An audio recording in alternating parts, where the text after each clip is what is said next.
नमस्कार, हरी किरण न्यूज में आपका स्वागत है। हरियाणा के पूर्व मुख्यमंत्री एवं वरिष्ठ कांग्रेस नेता भूपेंद्र सिंह हुड्डा ने पंजाब एवं हरियाणा के बीच हो रही बैठकों पर कोई नतीजा न निकलने पर कड़ी प्रतिक्रिया व्यक्त की है। उनका कहना है कि पंजाब और हरियाणा के मुख्यमंत्रियों ने हाल ही में बैठक की है, पहले भी बैठक हुई है। जब मनोहर लाल खट्टर हरियाणा के मुख्यमंत्री थे उस टाइम भी बैठक हुई, लेकिन कोई नतीजा नहीं निकला। हरियाणा के मुख्यमंत्री ने हाल ही में हुई बैठक के बाद कहा है कि सकारात्मक माहौल में बैठक हुई है, जबकि पंजाब के मुख्यमंत्री कह रहे हैं कि हम हरियाणा को एक बूंद पानी नहीं देंगे। ऐसे में भूपेंद्र सिंह हुड्डा ने सवाल उठाया है कि ऐसी बैठकों का औचित्य क्या है जब कोई नतीजा ही नहीं निकल रहा। केंद्र को इस मामले में हस्तक्षेप करके हरियाणा को उसके हिस्से का पानी दिलाना चाहिए। भूपेंद्र सिंह हुड्डा ने वर्ष 2004 में आए सुप्रीम कोर्ट के फैसले का भी जिक्र किया और कहा कि केंद्र व हरियाणा सरकार को इस पर तुरंत गौर करते हुए हरियाणा के हितों की रक्षा करनी चाहिए। पत्रकार वार्ता में भूपेंद्र सिंह हुड्डा ने इस मसले पर क्या कहा, सुनिए उन्हीं की जुबानी। पंजाब के मुख्यमंत्री, हरियाणा के मुख्यमंत्री और केंद्र के मंत्री, ये मेरे ख्याल पहले भी कई मीटिंग होली। खट्टर साहब तो जब भी मीटिंग हुई थी, मकसद क्या है इन मीटिंगों का? और हरियाणा के मुख्यमंत्री कहते हैं कि बड़ी वैसे माहौल में, अच्छे माहौल में मीटिंग हुई, आगे वो होगा। और पंजाब के मुख्यमंत्री कहते हैं एक बूंद पानी नहीं दूंगा हरियाणा को। और मकसद समझ में नहीं आया, जबकि सबको मालूम है सुप्रीम कोर्ट का फैसला होने के बाद, आने के बाद, जो कि वैसे 2002 में सुप्रीम कोर्ट ने फैसला दे दिया था हरियाणा के हित में, पंजाब सरकार को आदेश दे दिए थे कि 1 साल के अंदर अपनी नहर खोदो। वो फैसला 2004 में पंजाब गवर्नमेंट ने एब्रोगेट कर दिया, टर्मिनेट कर दिया एग्रीमेंट। और मैं उस टाइम सांसद था, तो हम गए और वो रेफरेंस राष्ट्रपति को करवाया, डॉक्टर मनमोहन सिंह से कह के राष्ट्रपति का रेफरेंस आया। फिर रेफरेंस का फैसला आ गया हरियाणा के हित में कि भाई ये टर्मिनेट नहीं हो सकती है संधि। तो इसका मतलब ये है 2002 का फैसला फाइनल है। तो ये बात हुई। तो जब फैसला आया उसके बाद ऑल पार्टी हरियाणा की मीटिंग बुलाई गई थी। खट्टर साहब मुख्यमंत्री थे उस टाइम, और वहां हुआ था इसको इम्प्लीमेंट कराने के लिए राष्ट्रपति से मिलेंगे और प्रधानमंत्री से मिलेंगे। राष्ट्रपति उस टाइम प्रणब मुखर्जी थे, उनसे मिलाए हम। मैंने जब ये अपॉइंटमेंट ले ली थी, मिलाए। प्रधानमंत्री की अपॉइंटमेंट लेना जिम्मेवारी थी खट्टर साहब की, वो आज तक नहीं प्रधानमंत्री से मिले हम। लेकिन एक मीटिंग हुई प्रधानमंत्री की जगह, उस समय के तत्कालीन गृह मंत्री राजनाथ, उस टाइम गृह मंत्री थे, उनके ऑफिस में मीटिंग हुई। वहां खट्टर साहब भी थे, मैं भी था, और वहां उसके अटॉर्नी जनरल भी थे सुप्रीम कोर्ट के, और बहुत सारे वकील थे, और सारी पार्टियों में सदस्य थे। तो वहां मैंने सवाल पूछा उनसे, अटॉर्नी जनरल से, कि भाई अब क्या मकसद है, अब क्या? उन्होंने साफ कहा ये ऑर्डर फाइनलिटी अटेन कर चुका है। इसका मतलब उसको इम्प्लीमेंट करने की बात है। तो जब वो बात हो गई तो यहाँ असेंबली में मैंने उठाया था, आपको याद होगा, कि भाई आप कंटेम्प्ट ऑफ कोर्ट डालो, फैसला इम्प्लीमेंट नहीं हुआ। खट्टर साहब ने on the floor of the house पे कहा था कि हम कंटेम्प्ट ऑफ कोर्ट डालेंगे। तो बैठ के आप विचार करने की क्या बात है? अब किस बात की बैठक हो रही है पंजाब के चीफ मिनिस्टर के साथ? कंटेम्प्ट ऑफ कोर्ट की सीधा क्यों नहीं डाला जा रहा? इसका मतलब हरियाणा सरकार हरियाणा के हितों की रक्षा नहीं कर पा रही। नहीं तो कंटेम्प्ट ऑफ कोर्ट कहां, असेंबली में उनका वायदा था, पूर्व जो एक्स चीफ मिनिस्टर के थे, उन्हें डाला गया। और वो छोड़ो, आज मैं अखबार में पढ़ी कि हांसी बुटाना नहर जो है, बीएमएल हांसी बुटाना नहर, उसमें हम जल भराव करेंगे। अरे वहां उन्होंने एक पंचर होना था बीएमएल मेन ब्रांच में पंजाब ने स्टे ले रखा है, और तुम ये कहते हो बड़े अच्छे माहौल में मीटिंग हुई। तुम्हारे से ये भी नहीं कहा गया हरियाणा सरकार से मैं तुम विड्रॉ कर, बात कर। पंजाब के हक का पानी थोड़ा लेना था मैं। पंजाब का, हरियाणा का जो है, पंजाब को 5 MAF अलॉट हुआ था, हरियाणा को 3.83 इराडी ने 80s में करा अलॉट, और आज तक हम 1.63 या दो से ज्यादा MAF नहीं कर सके। इसी वास्ते हाथी बटाना नहर बनाई थी हमने कि सदन हरियाणा तक पानी जाएगा, और हमारा जो हिस्सा है कम से कम 1 MAF उसमें हम ले लेंगे। पंजाब गवर्नमेंट ने स्टे ले लिया, बाद में राजस्थान को ज्वाइन कर लिया। वो वैकेट नहीं कराया गया इनसे 11 साल में। ना चीफ मिनिस्टर से ये, सेंटर के मिनिस्टर से ये बात रखी कि भाई आप आ तो रहे हो, मध्यस्थता तो कर रहे हो, पहले जो हमने अपनी जमीन में नहर बनाई है, 300-350 करोड़ रुपए हमारे लगे हुए हैं, उसमें तो तुम जल भराव की बात कर रहे हो, उसे स्टे वैकेट नहीं कराते। दूसरा, जो दादूपुर नलवी जो नहर बनाई थी, वो पहली सरकार है हिंदुस्तान की, हिंदुस्तान देश में मैं कह सकता हूं, जो बनी बनाई नहर इन्होंने आट दी। एक नहर में जल भराव कर रहे हैं कि वो होगा, एक नहर आट दी इन्होंने। तो ये परिस्थिति है सोहेल की। तो इनको आपका कोई सवाल पूछो।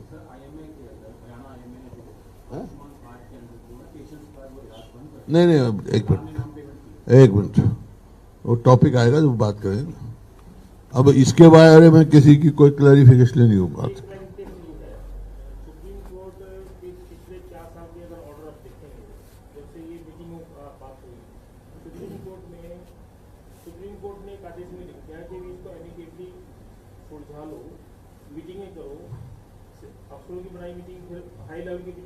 भाई वो क्यों माना?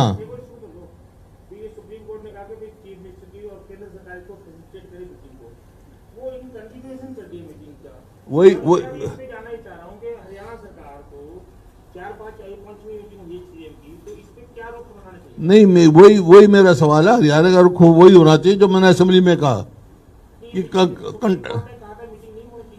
नहीं, सुप्रीम कोर्ट ने तो, हमने कहा कि एक वकील ने सुझाव दे दिया और हमने मान लिया कि हम बैठ के बात कर लेंगे। क्यों माना? बैठने के लिए सुप्रीम कोर्ट क्यों मानेगा भाई? सुप्रीम कोर्ट के पास चले गए, मान लो किसी ने कह दिया अरे भाई हम बैठ के बात कर लेंगे, और हम मान लें बैठ के बात कर लेंगे। क्यों कर लेंगे बैठ के बात? बिल्कुल ये मानना ही नहीं चाहिए था बैठ बात करने के। उनसे वही मैं कह रहा हूं, बात करने का मतलब क्या है? जब एक ऑर्डर फाइनलिटी अटेन कर चुका है तो सुप्रीम कोर्ट से बड़ा कौन सा कोर्ट है? फिर तो कभी न्याय मिलेगा नहीं किसी को। फेडरल स्ट्रक्चर है हमारे कॉन्स्टिट्यूशन का, ये तो कॉन्स्टिट्यूशन को ब्रेक करने वाली बात होगी। और पंजाब सीएम जो कह रहे हैं सब चुनाव का पानी दे दो हमें, हमारे पास पानी आ जाएगा तो हम आगे दे देंगे, राजस्थान भी ले, हरियाणा भी ले, हमें कोई दिक्कत नहीं है। वो इंडस्ट्री जो रद्द की है, बोला वो पानी इधर मोड़ के दे दो, फिर हम आगे दे देंगे। रद्द नहीं करी, सस्पेंड करी है, सस्पेंड करी है। उसको लेकर भाखड़ा डैम 1943 या 44 में बनना शुरू हुआ था और 1963 में बना था।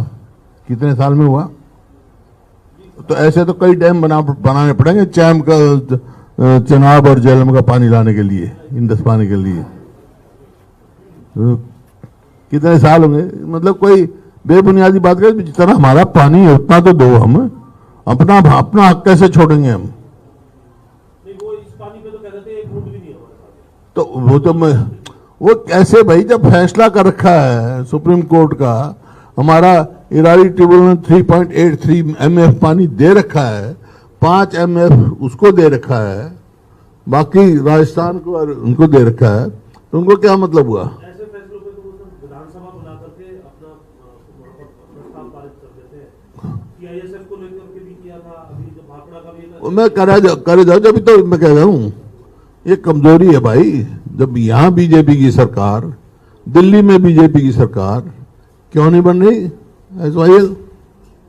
क्योंकि हरियाणा सरकार अपना स्टैंड नहीं ले पा रही।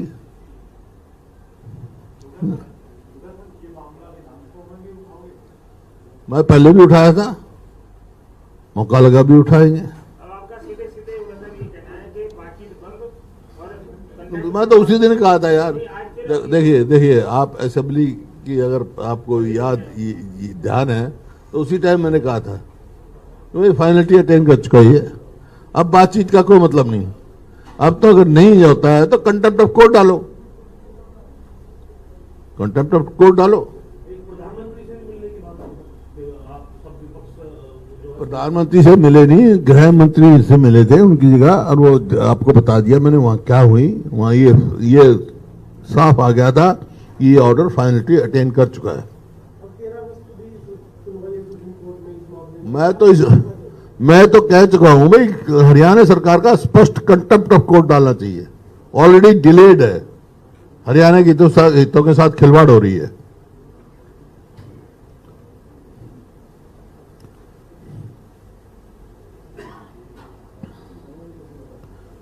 मतलब एक तो पानी नहीं मिल रहा, अब आज ये सीजन है, यहां बारिश का पानी आता है, हजारों एकड़ हमारी फसल खराब हो गई, उसका ना तो कोई गिरदावरी हुई। स्पेशल गिरदावरी करके कम से कम 50,000 रुपए प्रति एकड़ कंपनसेशन देना चाहिए। सर्किल रेट का विषय उठाया गया था। अब बिजली कई गांव से आता है, जहां पानी भरा है वहां वो तो लगा दिए, पंप तो लगा दिए, लेकिन बिजली नहीं मिलती वहां। 50% मीटर में बिजली नहीं है, क्योंकि एक यूनिट बिजली इन्होंने बढ़ाई नहीं। जो गोरखपुर का प्लांट था, परमाणु प्लांट, उसमें तो 17 तक पूरा हो जाना चाहिए, 500 मेगावाट आ जाना चाहिए, 2800 मेगावाट का है, कोई प्रोग्रेस नहीं अब तक। तो मतलब कम से कम 500 मेगावाट तो पहले पानी आ जानी चाहिए थी बिजली, वो भी नहीं आई। कोई इनके वो नहीं है। आज आप ये देखो, किसान कर्जे के नीचे डूब रहा है। हरियाणा चौथे नंबर पे है। द एवरेज जो है देश में आउटस्टैंडिंग डेट जो एग्रीकल्चर का है वो 74,121 है पर एग्रीकल्चर होल्ड, मतलब जो हो गया ना उनके यूनिट। और हरियाणा में तो एवरेज है पूरे देश की,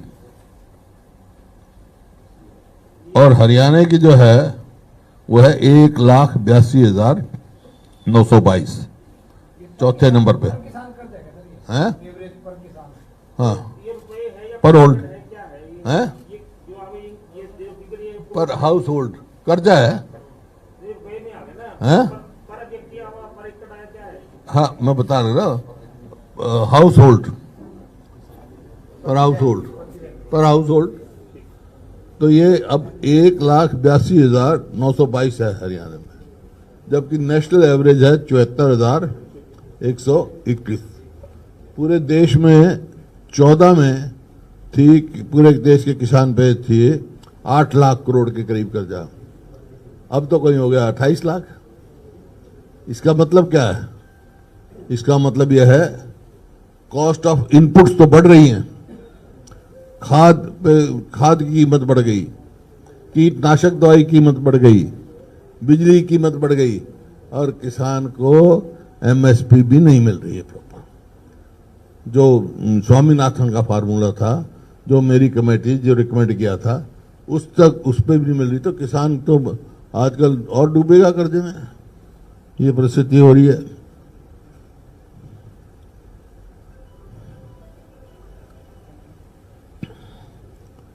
पीएम इसके मुआवजा की मैं बता चुका, फसल बीमा योजना की कहो तो मैं डिटेल देता हूँ ईयर वाइज, देना भाई, वो बड़े इंटरेस्टिंग वो हैं फिगर्स।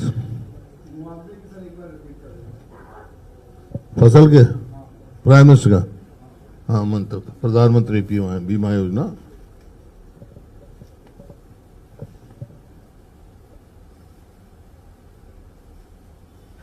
ये सेंटर के मिनिस्टर का जवाब है।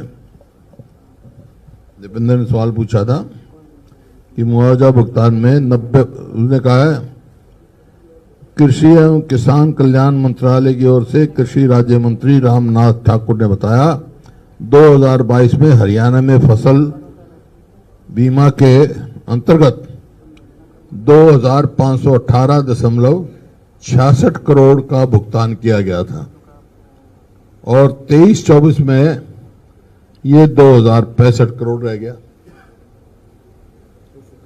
265 केवल 265, क्योंकि 2,518 से अब 265 रह गया, जबकि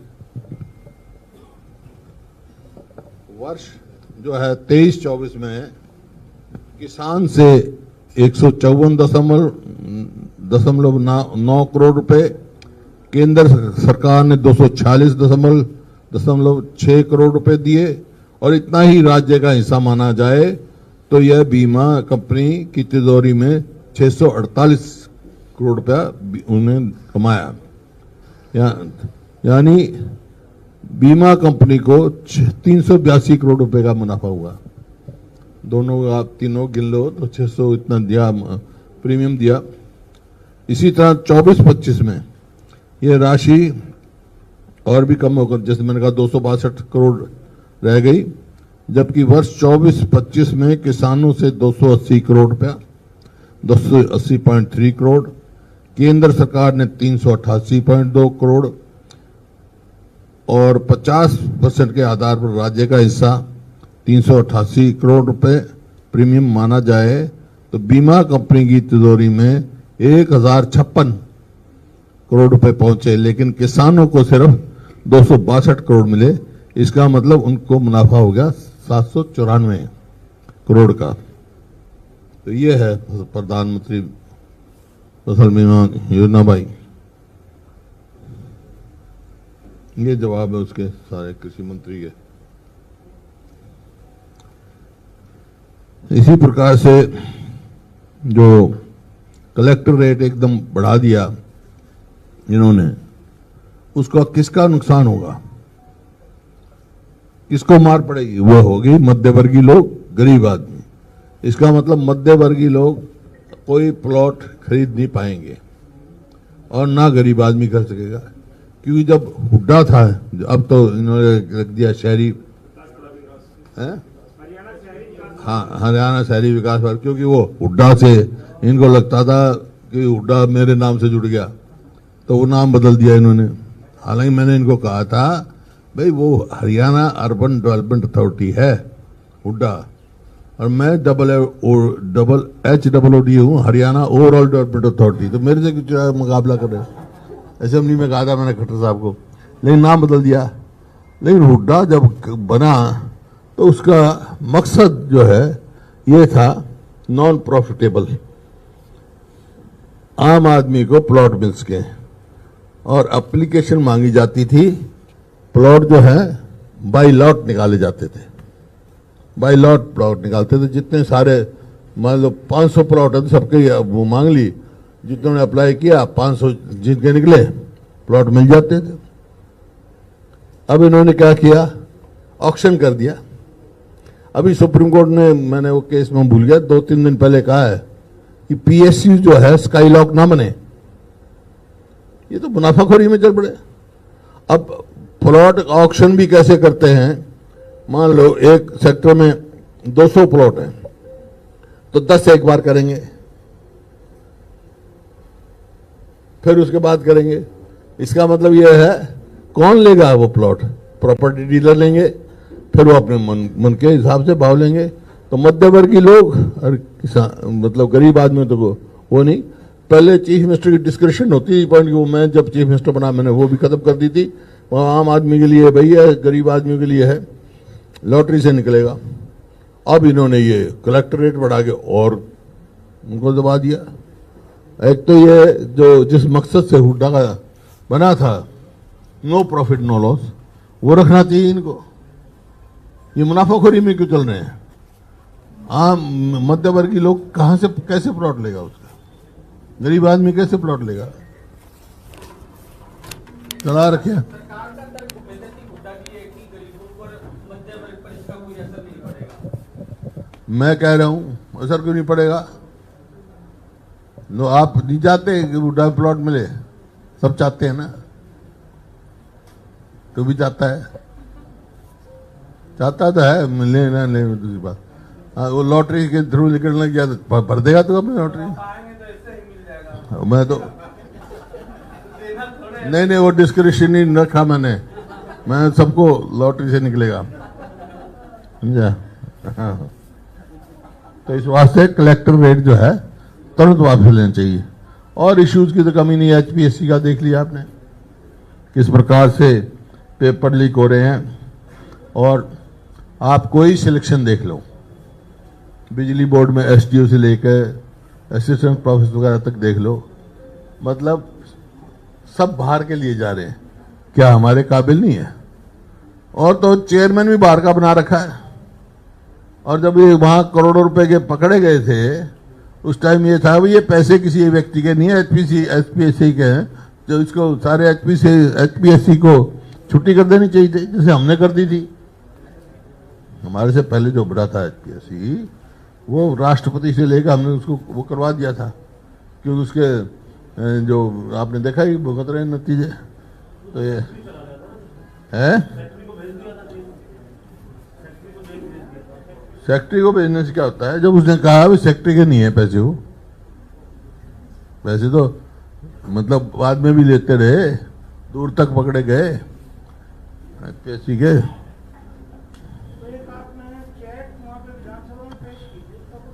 हैं?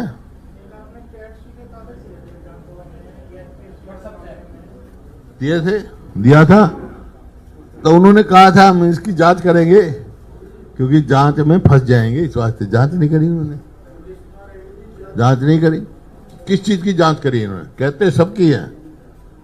शराब घोटाला हुआ, कभी हम जांच करवाएंगे, उसकी रिपोर्ट आई। रजिस्ट्री का घोटाला हुआ, उसकी रिपोर्ट आई।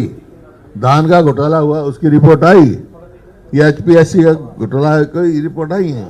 वो नहीं, ये कह देते हैं, रिपोर्ट नहीं आती है। अब ये देखो ना, आज के दिन यूनिवर्सिटी में सब फीस बढ़ा दी,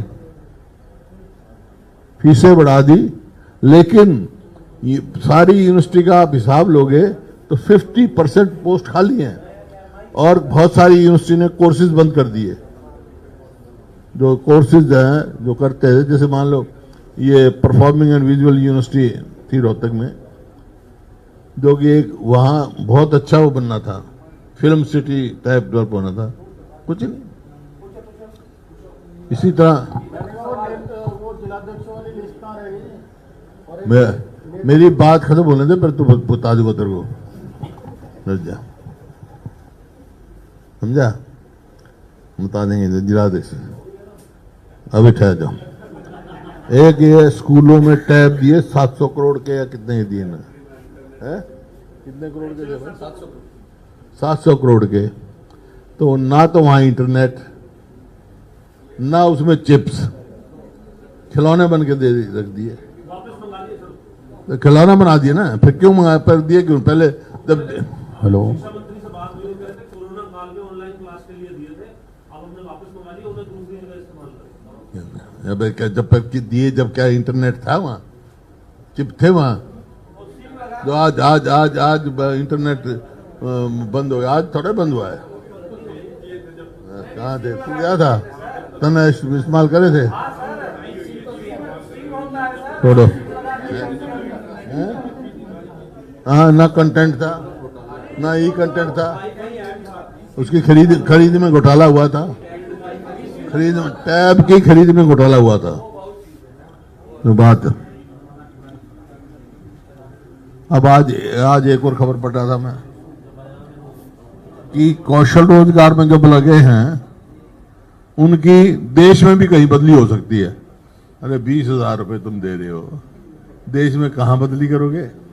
मतलब किसी से बात कर लेंगे, भाई किसी ठेकेदार से, हम ठेके पे दे देते तेरे को, यही मतलब है ना। हरियाणा में लगे हैं तो तुम्हारा वायदा था इनको पक्का करेंगे हम इलेक्शन में। अब क्या हो गया? अब राशन कार्ड भी काट रहे हैं। इलेक्शन से पहले तो लाखों दे दिए, अब काट रहे हैं। तो ये काम है, ये आपके सामने है।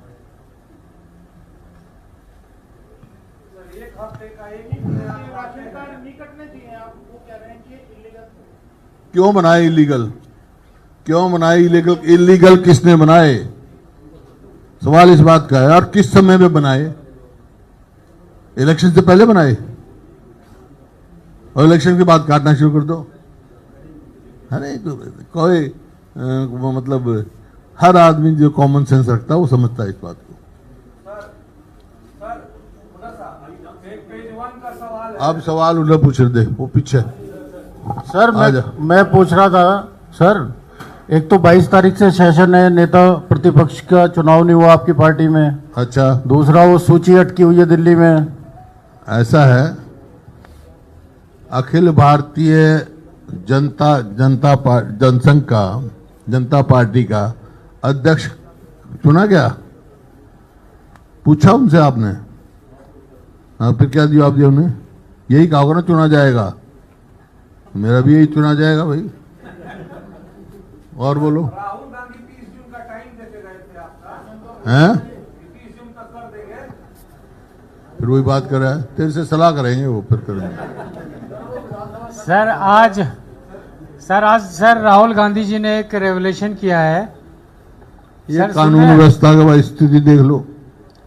जींद में 40 हत्याएं, फरीदाबाद में 46 हत्याएं, गुड़गांव में 38 हत्याएं, पानीपत में 30 हत्याएं, कैथल में 23 हत्याएं, करनाल में 24, कुरुक्षेत्र में 22, यमुनानगर में 18, सरसा में 13। आप देख रहे हैं, आप कानून व्यवस्था बिल्कुल चरमरा गई है। मतलब आप देखो, वुमेन्स के अगेंस्ट क्राइम बढ़ रहा है और शेड्यूल कास्ट के अगेंस्ट और हर किस्म से क्राइम बढ़ा है। ऐसा प्रतीत होता है कि हरियाणा में कानून व्यवस्था की चीज नहीं है। हर व्यक्ति जो है अपने आप को असुरक्षित महसूस कर रहा है हरियाणा में। सर हाँ,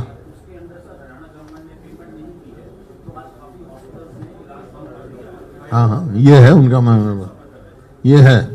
ये इंडियन मेडिकल एसोसिएशन का लेटर है, क्योंकि 650 करोड़ रुपया सरकार की तरफ पेंडिंग था और ये कुछ थोड़ा अमाउंट दे रहे हैं।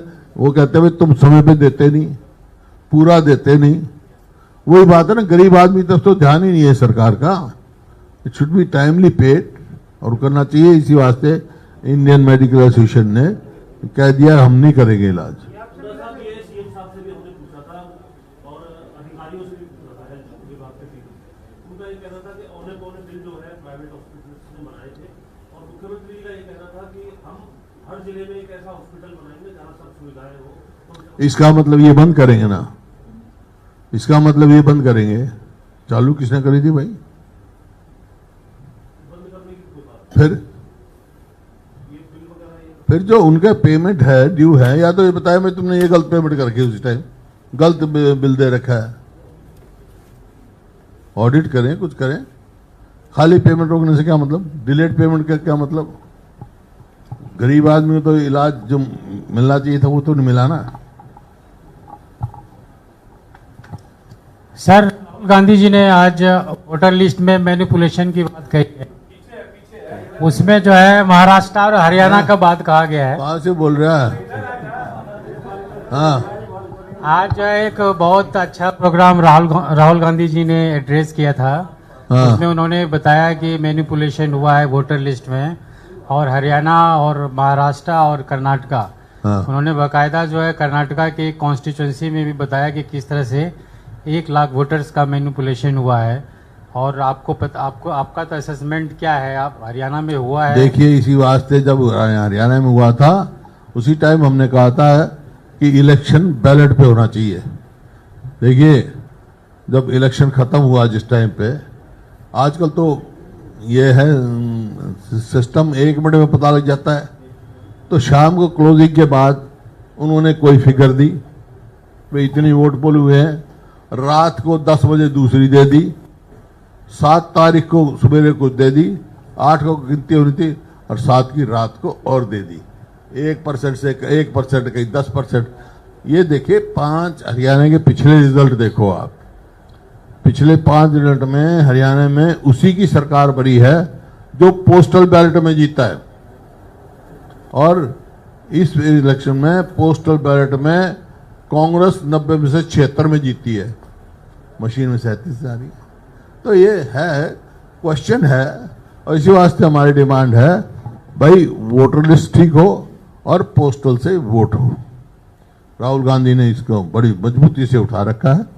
आपने देखा महाराष्ट्र में क्या हुआ, अब बिहार में क्या हुआ। सुप्रीम कोर्ट को ये आदेश देने पड़े 3 दिन के अंदर अंदर। ये बताओ ये किस किस की वोट कटी है, क्या जवाब आता है देखते हैं। डोनाल्ड ट्रंप ने जो 50% टैरिफ लगाया है भारत पर, और अब मोदी कह रहे हैं प्रधानमंत्री कि किसानों के हित को हम गिरवी नहीं रखेंगे, किसी भी कीमत में उनके सामने नहीं रखना चाहिए, किसानों का हित होंगे। हैं? क्या पानीपत से होता है? नहीं, पर इसका मतलब ये थोड़ा है जो हमारा एग्रीकल्चर वो पहले मरा पड़ा किसान को और मारने चाहिए, वो है क्या? एग्रीकल्चर 50% से ज्यादा एम्प्लॉयमेंट तो एग्रीकल्चर सेक्टर में है, मे बी 60%। उसको आप कर ऑलरेडी वो डेट में है, फिर देश अफोर्ड नहीं कर सकता। जब अमेरिका तो चाहता है कि PL 480 जो आता था अनाज वहां से हिंदुस्तान इंपोर्ट करे। अरे यहाँ के किसान ने मेहनत करके तो सेल्फ सफिशिएंट बनाया, सरप्लस पैदा करने के लिए, तुम फिर वहीं ले जाना चाहते हो। ये नहीं हो सकता, देश के लोग इस बात को बर्दाश्त नहीं करेंगे। हो गया सबका? Okay, thank you.